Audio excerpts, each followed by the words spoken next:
everyone. Running, jumping, and smashing things are central parts of Leif's adventure Netherworld Hero. But how is Leif actually animated? This is the topic of today's devlog episode. Welcome to Onemanonmars. My name is Roman, and let's have a look. The animation tool I'm using, it's called Spine. It's a bone-based 2D animation tool that I'm using to do, well, actually almost all animations in the whole game. I have just the main character Leif has over 50 animations right now, and I bet there will be even more when the game is finished. So what are all these animations?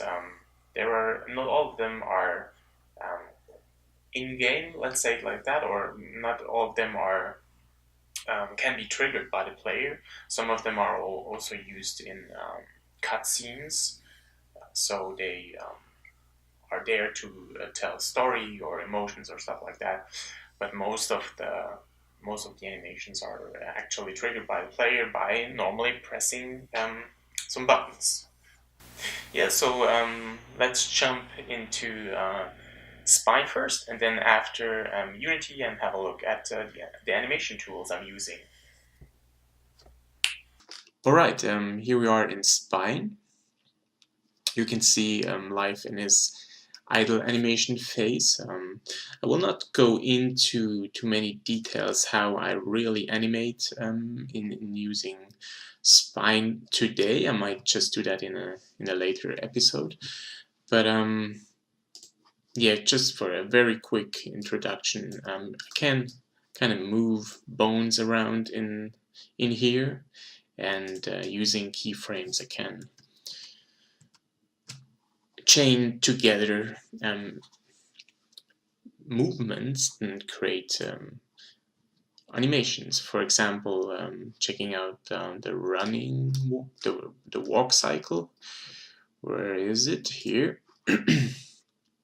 So the walk cycle kind of consists of a few keyframes down here. Maybe I just put them a bit higher.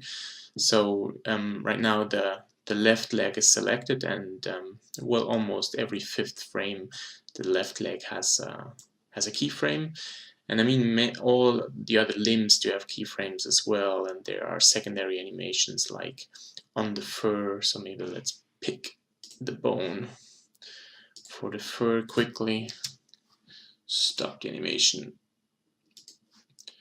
So get rid of the rest of the bones, and then see, so this bone kind of drives the mesh of the fur, and so it has a few keyframes as well. But as I said, I don't want to go too much into detail with Spine and animations in Spine for today, so let's move over to Unity and see how things are integrated in Unity. So here we are in Unity. This is kind of the development environment I'm working with. In the lower part of the screen, you see the running game at the moment, so I can kind of walk around and jump, and we'll do just all the actions I can do in my game. And on the top, I have selected the animator of Unity. So this is the node system that kind of drives all the animations of Leif in the game. So as I said in the introduction, there are over 50 different animations. For example, here's jump, airborne, land, or the animation that is currently active. And maybe I can kind of zoom in a bit. Well, it's starting to look a bit ugly, but the animation that that is active right now is idle. So when I start moving around, I'm just giving a bit of input to the analog trigger. You can see that the state is changing from idle to walk. And when I'm stop walking, I get a short period of sliding, and then it goes back to idle. So this is a state machine. It's called like that, and in general the character can only have one state at a time. So he can either be idle, or he can be jumping, or he can be falling, or he can attacking. So where's the attack? Here are the attack nodes. So if I jump back and attack, you can see that the attack node gets triggered. So let's see what's behind such a node. So you can see on the right side here, I have for the attack, I have assigned the animation hero attack heavy.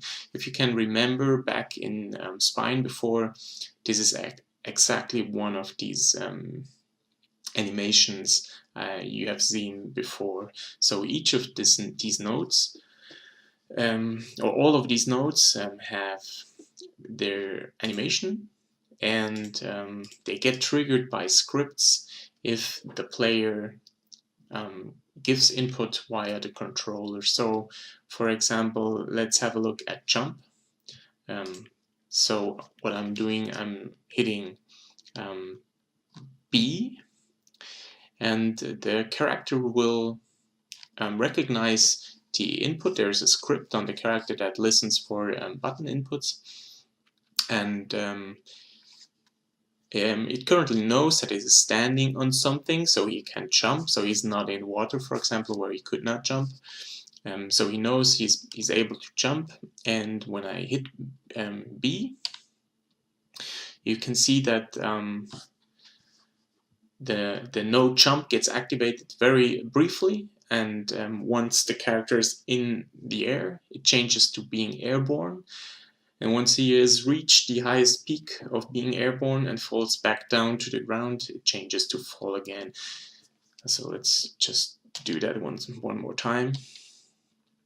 Why is this divided up into 3 phases and not just in one phase? And that's quite simple. You never know how long the fall will be. It can be that it is standard, so the jump is as high as the fall, but it can also be that the jump is much shorter than the fall, so he falls for a longer period of time. And to be able to kind of cover all possibilities, you have to kind of split it up in 3 phases. For example, you can also just fall without jumping. Right now I'm hanging on this ledge, and if I kind of drop from the ledge, it should change to falling. Yes, exactly. Or if you just run over the ledge, then it doesn't go via airborne and jump, it just goes directly to falling. I said before that there is only one animation active at any time. This is not entirely true. There is one special case, and this case is walk, because I'm using analog inputs. So it kind of depends on how strong you push the analog stick, and the animation changes slightly. This is achieved by a blend tree. So as you can see here, at certain speeds, the animation changes from walking to running.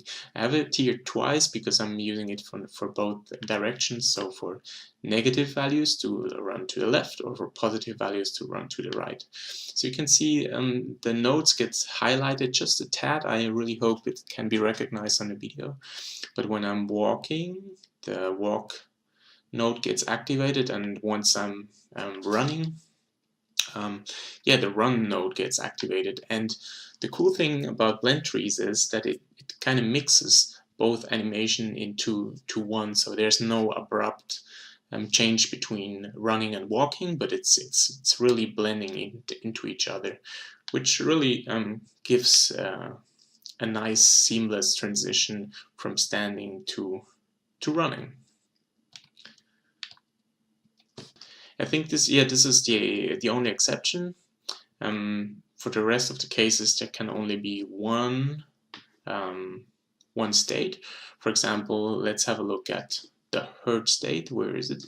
Hurt normal here. So let's move over to this enemy and let's get hit. And you see that it changes to hurt normal once he gets hit. And yeah, let's run away. You can see that walking is active again, jumping back to idle, or slide, for example. So if I run and hit the L1 button, it changes to slide. And once it comes to a halt, it changes from crouch slide to crouch. Animations have different priority in the system. So, for example, when I'm moving the analog stick from left to right, the character runs or walks. But when I'm hanging on a ledge, for example, this takes over priority. So edge hang has priorities on, and it knows that you can't walk while you're hanging on the edge. So it kind of takes over the behavior of the character and prevents you from doing things that you cannot do while hanging on a ledge. So you have to get back to ground movement, for example, to be able to run again. The same is for air movement. Air movement has priority over ground movement. As long as you are in the air, you control, or the air controls take over and decide what animations are used. And once you're landing, the control goes back to ground movement. Yeah, that's kind of it. This is how animation is done in LeifsAdventure using Unity. From the code side, I'm using Platformer Pro as a base for LeifsAdventure. So if you're interested in all the code stuff, please do me a favor and head over to the JNA website. It's called jnamobile.com, and there you get a lot of information about how Platformer Pro works.